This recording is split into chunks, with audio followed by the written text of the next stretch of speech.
and welcome to Simple Creations by Angela. Today we're going to make a holiday Christmas card using My Pink Stamper stamps. We're going to use the Christmas Wishes stamp set. We're also going to use the Paper Doll Dress Up Cricut cartridge, which I know it's an odd set for a Christmas card, but it's got some great nativity cuts on it.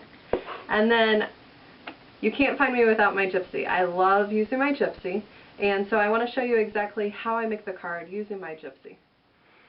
Okay, I've turned my gypsy on and I've gotten to a mat. We're actually going to make the card a 5 1/4 by 5 1/4 card because we have a 5 1/2 by 5 1/2 envelope. So what I want to do first is create a square on here so that I know what size of card I'm working with, so I can create all my shapes within that size. So I know that Platten School Book has a square if you hit Shift, and it's right there. So to make it the exact size that I want, I'm going to click on this little A, which is the real dial size, and then I'm going to click on this little link so that it doesn't do it proportionate, but it does it exactly how I want it to. So we're going to resize that to 5.25, and then we're going to go to the width and do the same for 5.25, and then we'll say OK. So now we have our square. That is going to be the shape of the base of our card, and I'm actually going to make that a layer and work over it. So I can see that in the background, but what I do is not going to affect it. So on Paper Doll Dress Up, there is a nativity and some animals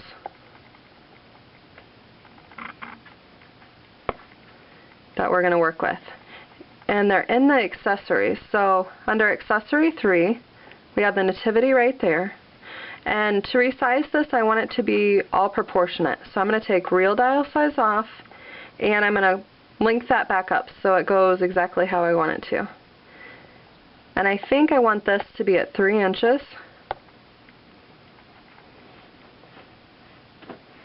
And that looks pretty good because I want some room down here for the animals.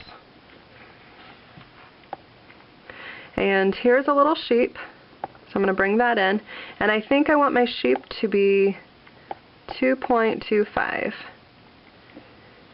And then I'm going to bring in the donkey, which is accessory 2, and it's right there. And we're also going to do this at 2.25. Okay, and then I also want a camel. The camel is under accessory 3 and Shift, and there's the camel.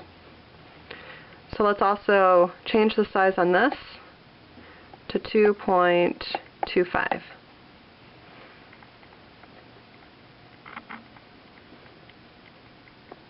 Okay, I'm just going to pull these in here so I can kind of see how much room they take up.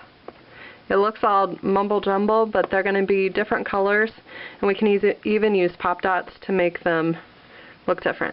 So now we're also going to pull in the manger and baby Jesus. The manger was on accessory 3 Shift, and baby Jesus is on accessory 2 Shift. So let's pull those in, and I want those to be a little larger because that's the emphasis of our card. So we're going to go 2.5, and then that would sit in the middle. Okay, I'm going to pull all these out here so that we can cut them all separate, because I want to try to use different colors paper and inks so we can see how it looks. But I also want a star up in the corner, and I actually know that the Christmas cartridge has a really nice star.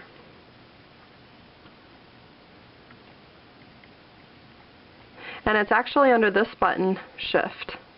There's a really nice star there, but to get that star we're going to have to work at it.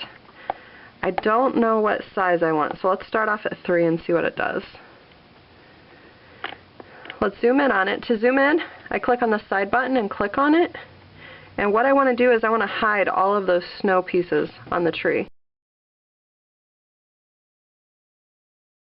So what we do is we click on the first one and we click hide. We can actually use these buttons over here to push it through all the things. So I'm just going to keep pushing over here and click hide on the side until I get through all of them. And if you miss one of them, you can always just click on it and click hide, or you can go next or previous on here. So that's how I want the star to look. And I've already done it over here. My star actually ended up being 3.5 inches, and that was the best size for it. And here is the hide and contour feature. So to hide all those buttons, I just clicked there and then I went through them.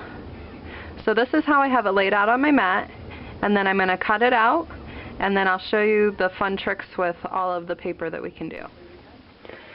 While I was waiting for my camera batteries to charge, I went ahead and cut out all the pieces on my Cricut Expression using my Gypsy, and this is what I got. And then I actually took some tea dye inks from Paper Tray Ink. It's called Chai and Chamomile, and it actually just dyes the edges of the paper. So what's nice about the way the Cricut cuts it all out, there's little cuts that it makes in it, so that's what the ink picks up on. So even though this is one sheet of paper, it's not a bunch of layers, you can see all the different details on it. And then a lot of the papers I used were coordination paper. And you can actually take a sanding block and sand on the edges, and then where all the cuts are on the paper, it picks up the detail on those. So some of those I sanded, some of them I inked, and this is one of my favorites, just sanding it flat. It brought out all the detail in it. So that's what that looks like. And then the base of my card, this is actually 10.5 by 5.25, and then I ran it through my Cuttlebug using the Swiss Dots embossing folder. But you'll notice it's not wide enough. And one thing I've noticed with the Cuttlebug embossing folders, you can run it through once and then you run it through again, and it actually will push down one of the rows of them. So it doesn't quite look right. So what I did is I turned it over and I used a tool to poke through the rest of the holes so that it looked